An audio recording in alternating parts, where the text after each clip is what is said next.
அருமையான சகோதர சகோதரிகளை, பரலோகத்திற்கு போவதற்கு நமக்கு என்ன தகுதி வேண்டும் என்று சொல்லி ஆண்டவராகிய யெகோவா தேவன் விரும்புகிறார் என்று சொன்னால், முதலாவதாக பிதாவின் சித்தத்திற்கு நம்மளை ஒப்பு கொடுத்து வாழ வேண்டும். ரெண்டாவதாக இயேசு கிறிஸ்துவின் இரத்தத்தினாலே கழுவப்பட்டிருக்கின்ற வேண்டும்.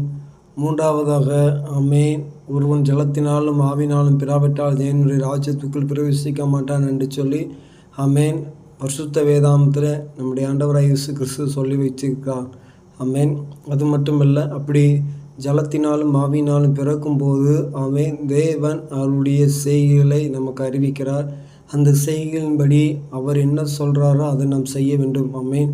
பிதாவின் சித்தத்தை குமாரன் இயேசு கிறிஸ்து நிறைவேற்றினார்.